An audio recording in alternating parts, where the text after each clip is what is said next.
Annie from HoopSisters again, and in this video I'm going to show you the very center of the quilt. It's block 20A and 20B, and this one is 20B. Let me show you where it is in the quilt.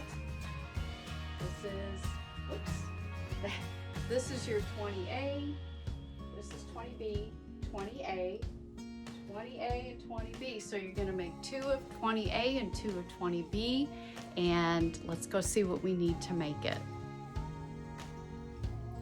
Here is my block 20. This is 20B. So in this video we are going to work on 20A. I'm going to grab a pen and I'm just going to write 20A here in the corner. That way I will remember which block I'm working on. And I wrote 20B up here in the seam allowance for this one. That way when you go to lay it all out, then you will be able to tell exactly where it goes. So in this block, or in this sample that I'm making, I am going to use the wool, the optional wool. This is a step you can skip over if you want to, but I have it cut to the size the instructions say, and I have prepared it by pressing the edges flat. You will also need several strips of fabrics 4 through 8. So I, just like the block 16 and 19, I am using all the same color but various different prints. So you can use different color solids, different color prints. I decided to use the same color but to make them all different prints. You will also need a strip of fabric 2, a strip of fabric 5, and then a little square, which is fabric 2. You will need your backing fabric, and you will need to put your battleizer in the hoop. So put it in the hoop, and if you notice one side's rougher than the other, put that side on the bottom. That will help your backing fabric to adhere a little bit better. And you're also going to need your thread that's going to match your fabric 2, and thread that matches fabric 3. So I already have the thread over there, so let's go to the machine and get started. For step 1, I have my water soluble thread in the needle, embroidery bobbin thread in the bobbin, and we're going to sew the placement stitch so we know where to put our wool.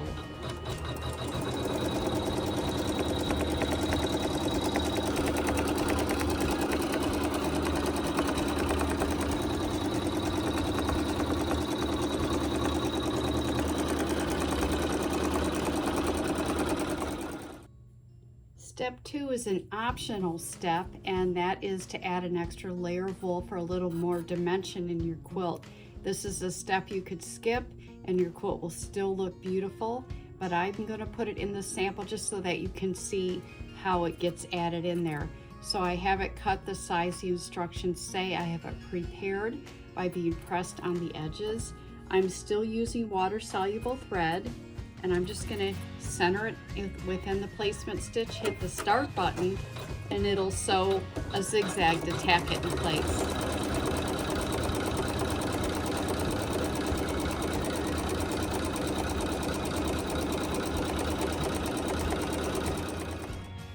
In step 3, the machine will sew the pattern onto your battleizer or your wool. You just need to keep the wool in front of the needle, keep it pushed down so that it doesn't get caught in the wool.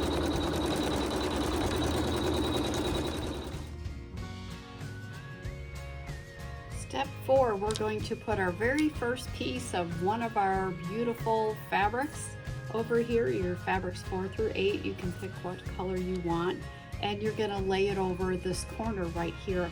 The machine, using water soluble thread, will then sew a tack down. And what we're going to do is I'll give you a little time-lapse photography of me adding all these different sections. You'll be able to see how this is done more specifically in slow, normal speed if you want to watch the video for block 16 and block 19. So I'm going to do a time lapse here for this video, so it should be fun. So I'm going to grab my first piece of fabric, and I have my water soluble thread in here. I'm and we will sew the tack down.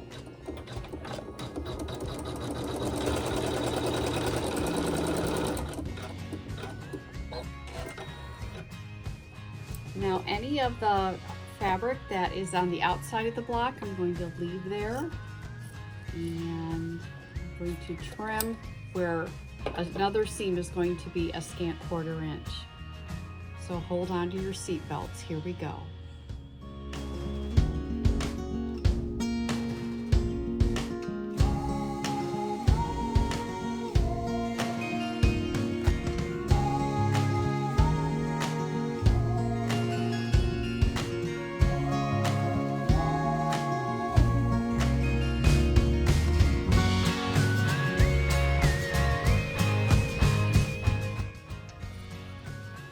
For step 27, I have water-soluble thread in the needle, and it's going to sew stitching around the outside perimeter to hold all that fabric in place.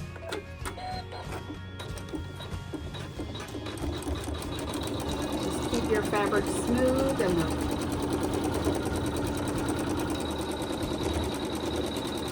there you go.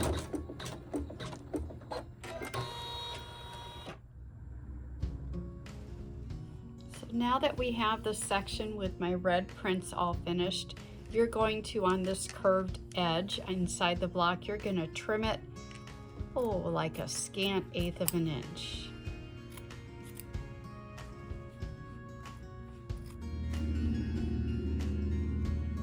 We're on step 28, so the next few steps are going to be us beginning with black fabric, and we're going to do the black and white section that you see here. And I'm going to start with my black, and then I'm going to of course do the white, and it'll just alternate back and forth. I'm going to begin the first piece with water-soluble thread, which will be my black. So it will just make sure the right side is up, covering the section here at the top. And we'll just let it sew that tack down stitch. Now anything that is on the inside of the block where there's going to be a seam, we're going to cut that a scant 1/4 inch, and we're going to leave about a 1/2 inch on all the other sides. So now I'll just keep adding all my different black and white sections, and you can watch.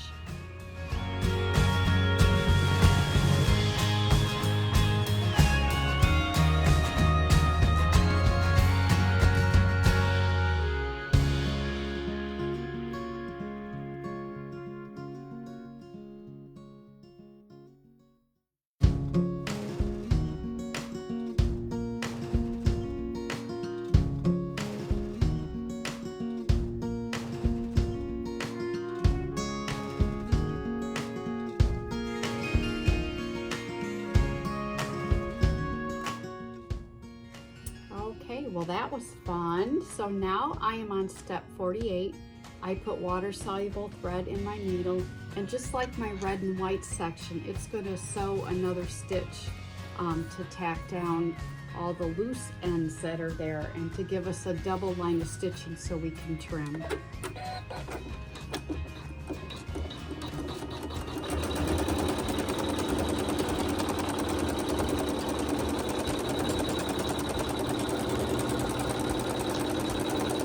Hold your flaps of fabric down so the presser foot doesn't kick them back up.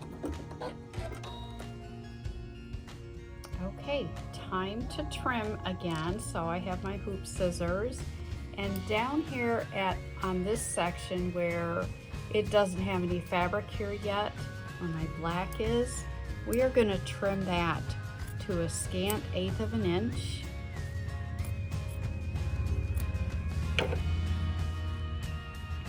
Put another piece of fabric over the top of it, and a satin stitch will cover it. And then on this other part up here at the top where the white is, that meets the red and white fabric, that you are going to trim right close to the stitching. Step 49, you're going to take your little square of fabric 2, and you're going to place it on the top corner. And just make sure everything's covered. And we have water-soluble thread in the needle, and we're going to sew the tack down stitch.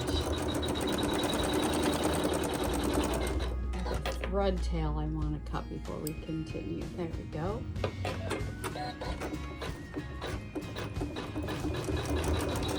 Just hold the fabric so it's nice and flat and you don't end up with a pucker.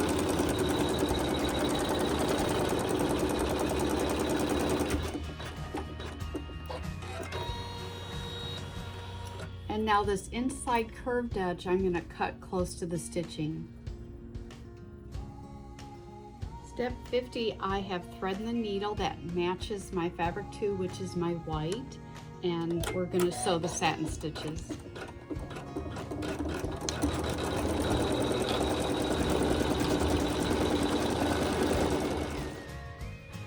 Now we can add our backing fabric, and this again is the optional step, so if you chose to add your backing after you have 4 of these blocks sewn together, then you will just skip over to the next step. But if you're adding your backing fabric while it's in the hoop, just place the wrong side of your fabric to the back of the hoop with the right side facing up, and just center it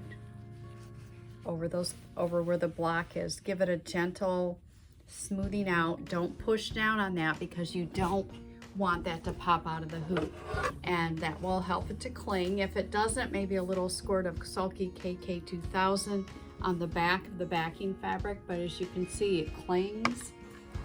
I'll just slide this in here and peek underneath just to make sure.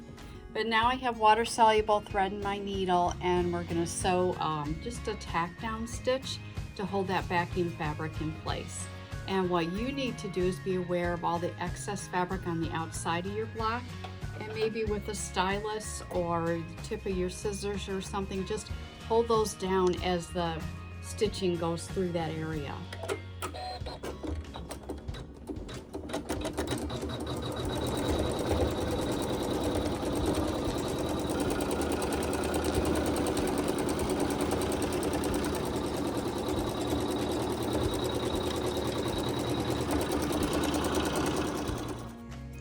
This step we finally get to do our quilting. So if you have added that backing fabric like you just saw me do, make sure you have a matching bobbin. The also thing to take note is that the thread color that you're going to use for this step is the same thread color that you used on your block 16 and 19 for the same step. So just double check and make sure you wrote it down on your blocks that you are using the same thread.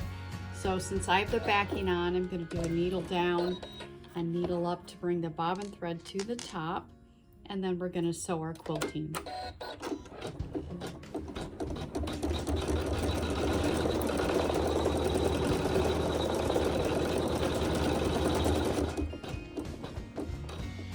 The final step is also quilting, so you're going to put thread that matches your fabric too in the needle and also in the bobbin if your backing fabric is added.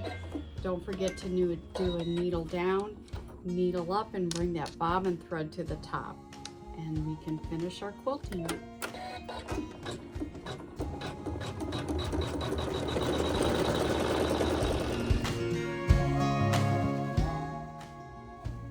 So there you have it, block 20A complete, block 20B complete.